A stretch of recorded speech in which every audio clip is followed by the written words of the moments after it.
Hey man, like... I'm a guy who likes to work on my car. I like to take it apart and put it back together. Crazy, man. What makes a man do this?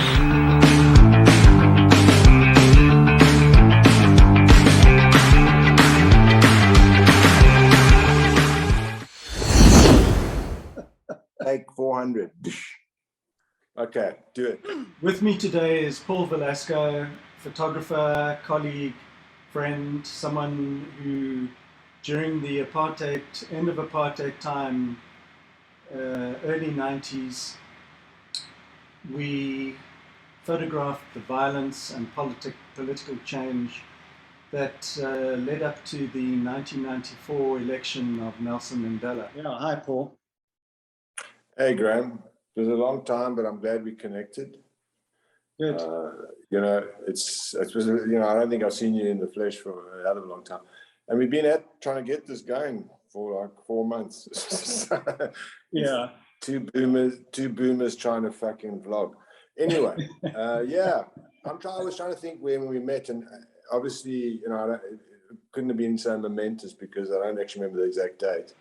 You appeared on the scene suddenly, yeah, it must have been 1990 or 1989 probably, when the ANC was unbanned and they released 7 prominent political figures before they released Mandela, and there was a big welcome home rally at a big stadium in Soweto.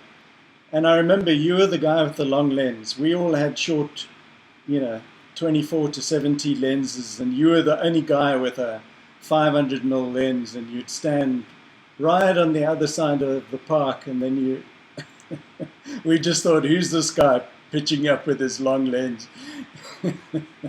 Then we started to understand that you're a Grand Prix guy, and that, that was your kind of approach to photography. I think you kind of eventually learned that actually a small wide-angle lens is the way to go. But anyway, yeah, I remember once also in Alexandra Township. Yeah, I'm making notes. Long lens bullshit story. This is a true story. The truth. This is the truth. The long lens. Yeah, that I remember there was violence and protest, and you were up on someone's house. I don't know how you got up there, and you're the guy on the long lens, and we're all down there. So it's like a Grand Prix photographer wandering around and then just finding yourself in the township and thinking, okay, what am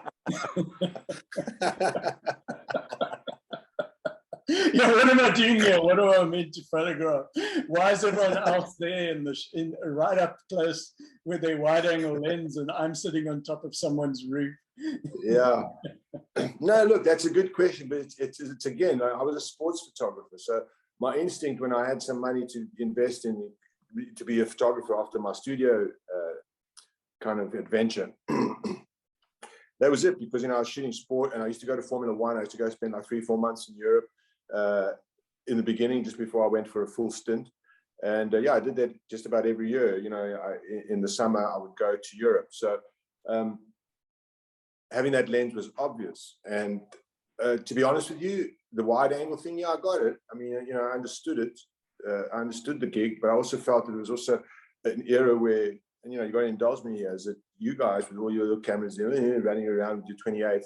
My problem is that you became part of the story. You understand what I'm saying? Because I take the story further. So when did we actually talk to each other? I mean, when did we? I think it was just by default. I think we looked around. It's almost like everyone had ganged up, and it was just you and me. Yeah, no, we were the only outsiders left. So it was like, oh shit, I better take Paul Velasco along next time I go to the country. Yeah, I don't know. It's actually an interesting. Maybe you can shed light on it. I just know that one day you were fuck all, and the next day we were like best mates. It's just like, that's how I see us in our lives.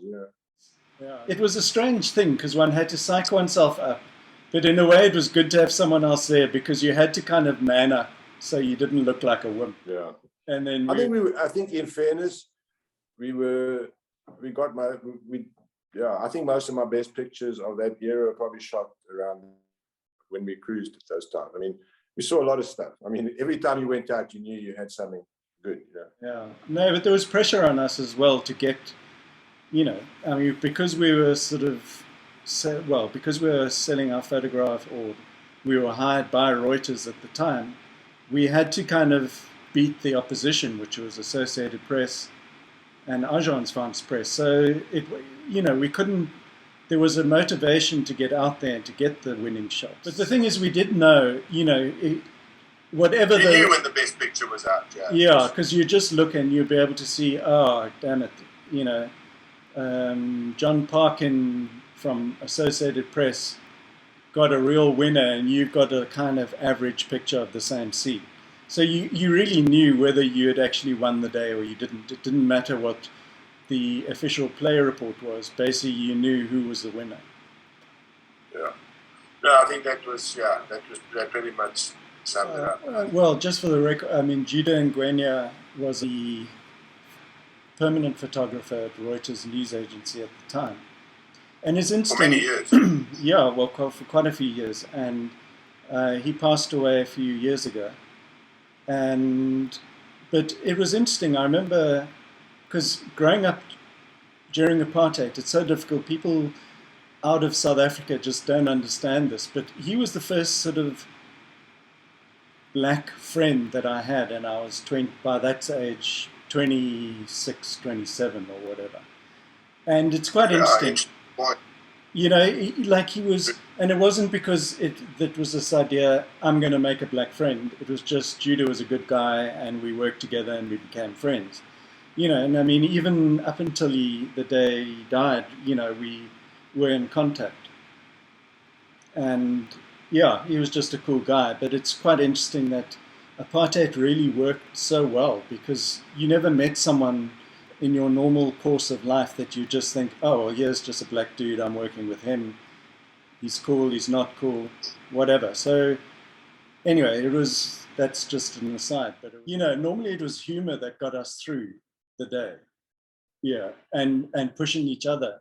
Like, we'd get somewhere and then it'd be like, should we go, shouldn't we go? Yeah, I think we did our own thing, and we used to laugh a lot.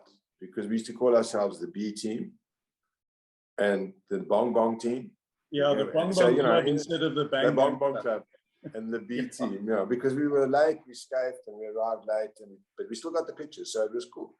And it didn't freak us out so much. It freaked David Gilkey out. I remember, because David stayed with me for 6 months. You met David, eh? Yeah, he was an American photographer who came out just on his own accord. Detroit Free Press. He worked for the Detroit Free Press. Oh, that's right.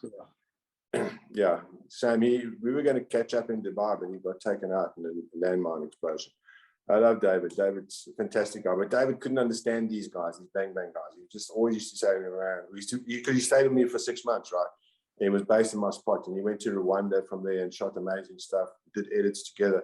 But anyway, I remember him, because he came with us on a few cruises, if you remember correctly. No, I do remember. He's a good guy. Yeah, and he kind of he couldn't get this, he didn't understand this VIP photography thing. He really, the Bang Bang Club was just beyond his understanding. And worst of all were the Turnleys, mate. The Turnleys who came there and they kind of tried to run the show like it was there. It was like Mandela was theirs, you know what I'm saying? Like the ANC was theirs. The Turnleys came and started telling people. I remember Benny Gould once at a meeting, I think we might have been at it, when Turnley was saying, okay, this is how it's going to work. For these photographers, and Benny just stood up and said, hey, this is South Africa. This is our rules. Fuck off. Do you know what I mean? And that was the era we were playing in. South Africa was the center of photojournalism. Nachtwey was here. So was Salgado here? No, Salgado didn't really do news. Yeah, I think Nachtwey did a couple of stints. Yeah, James Nachtwey, he was in and out of here. But I mean, the thing is, because he was working for Time at the time, he would just, if he saw something was going to happen, then he would just fly in and fly out. And yeah, he was a good guy. I mean, he was very kind of humble. I never got a sort of feeling of him acting superior. I remember, even at, after an event, he saw my pictures, and he came up and he said, oh, nice photographs. like he was very kind of supportive and helpful. And even though he was a kind of probably the most well-known, well-respected news photographer at the time, he didn't pull rank at all. So basically, we've met now and we're cruising. Why did we become good friends? Because, yeah, I think during those cruises, you talk a lot, you know, you kind of like, yeah, you get to know each other, you know, and I'll tell you one thing, we joke a lot about it, but I never ever sensed that you and I were under danger or had any fear to be under danger. I must be honest. We laughed about it. We liked to pull the piss. But in the end of the day, when the shit hit the fan, we were in there. You know what I'm saying? Problem is we arrived half an hour too late. But it doesn't matter. When it did hit the fan and we were on time. But it's only because we said we know we'll have a quick joint, and then we had 3, and then we got in our car, and then it was like, no, that's not true. Where's the township? I knew it was somewhere around here. No, I think you're giving a misconception there. It was like no, I'm kidding. No, we were. Okay, I'm going to give you. Yeah. No, I'm going to give you. So do you remember how I remember? It would be me always, not always, me bitching not to go, and you saying, "Yeah, let's go." I mean, you bitching, and then you'd arrive at my house, and you arrive at my house mostly. Sometimes I go to yours, but mostly you'd come to mine. I arrive with a dude. Yeah. You get going. We slipped the dude. We didn't waste time. We were just, instead of being at 7, it was at 7:30. You know what I'm saying? That was our problem. But getting there fast wasn't an issue. But split, boom, get there, okay, body here, thing. You remember that one time we quickly drove in and there was all these O's with no face? Like, look. Anyway, that kind of shit. Do you remember that? I do. Do you remember that? Yeah. Okay, good. I'm glad you remember. Because that's what you kind of saw all the time. You kind of saw this bizarre shit, and then you'd have. Let me just finish our morning, and this is by 8. So then you just sit there, you trust all this gory shit, and you have another dude, and you think, man, this is like freaked out. Oh, there's this thing there, fire, go in, cops, burning shit, out, go, all in one morning, which I've got the photos of, which we'll share. And then cruise a bit. It's really quiet now. It's 9:30. Everyone's at grass. Let's go. Okay, cool. Straight to that place on the corner in Melville. Lekker croissants, coffee. Forgotten. Hey, we better go scan and send the shit. Okay, cool. Let's go. And did you remember that?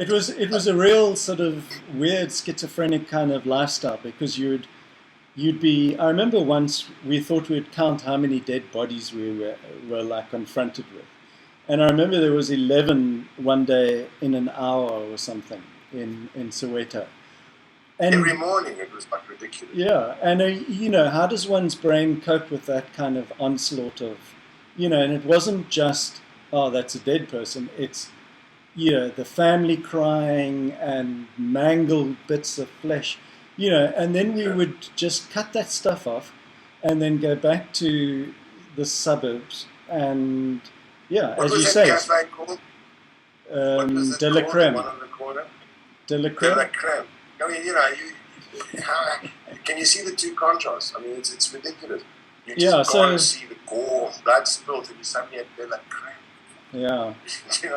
No, but I remember sort of there was a period, because I did that for 5 years, and there was just a point where, you were able to hold normal life and the extremes of the violence in your head. And then at some point, and it wasn't like an incident, but there was a point where I couldn't really relate to normal life that well.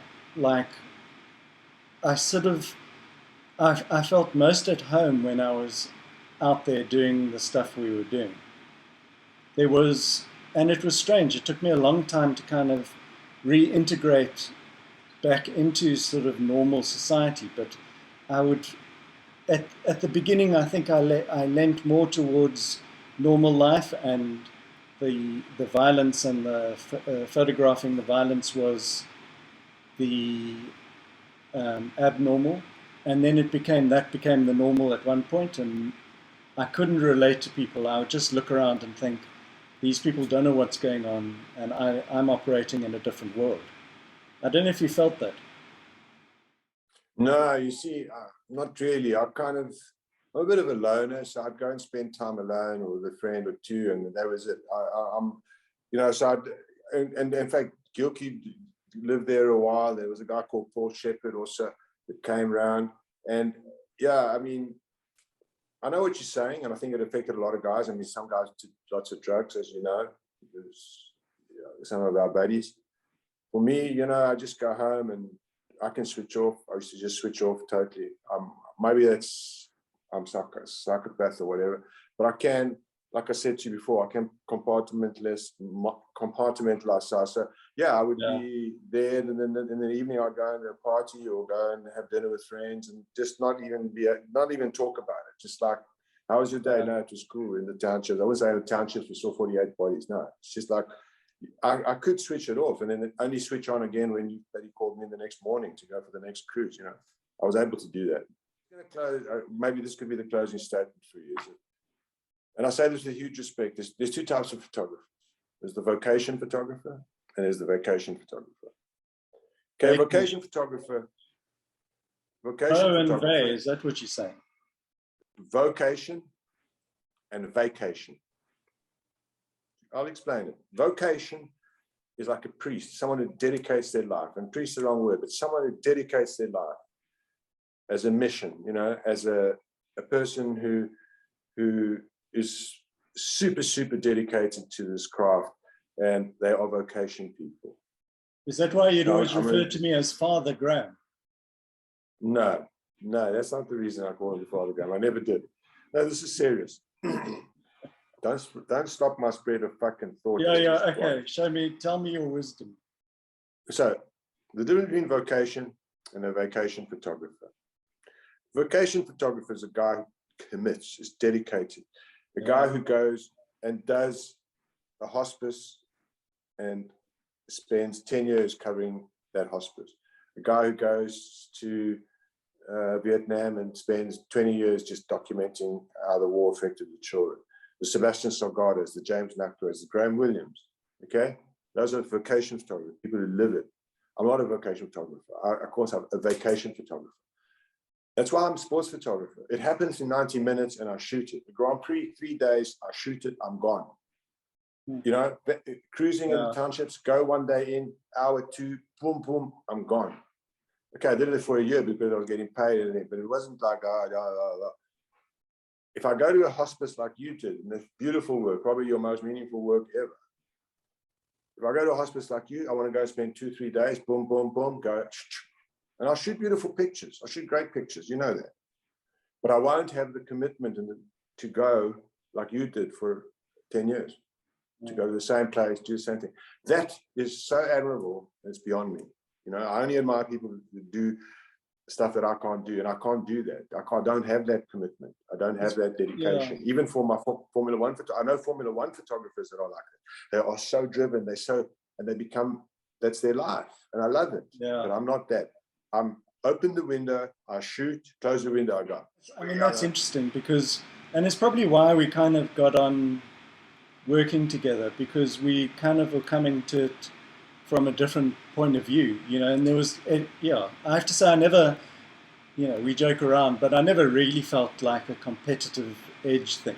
Like, obviously, if you got a great picture and I just didn't, it would be like, you know, be more disappointed in myself rather than bugger you for getting the good picture, you know. To be honest, the competitive thing has always been my drive. I want to always shoot the best picture, always. If there's a situation, I always want to shoot the best picture. That would drive me. From a Grand Prix track, if I'm at a local race at Kyalami, if I was at the Le Mans, if I was in a war zone, if I was in a UN, I want to shoot the best picture. I want to have the best play report. I want to win the play report. And I often didn't, you know. In fact, if I did, it was only several times in my life, and that's saying much, because it was difficult to win. But I'm okay with it, because, you know, I know that given opportunity, I'm very competitive that way. So I think that's where the difference is, you know. But I never thought, look, I want to outshoot Graham. No, because we were a team. So, you know, it was, I felt I wanted to outshoot everybody else. That's for sure, you know. But with you, no, I don't think there was a competitive edge. Maybe because I knew I was so much better than you.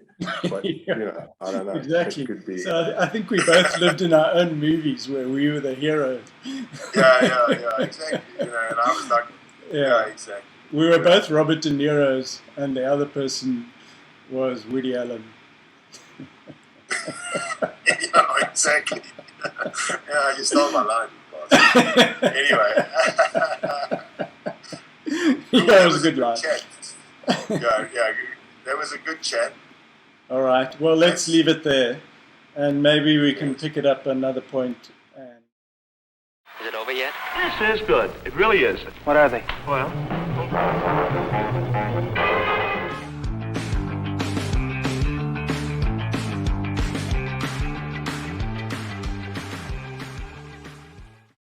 and find out what the future holds in store. Is it over yet?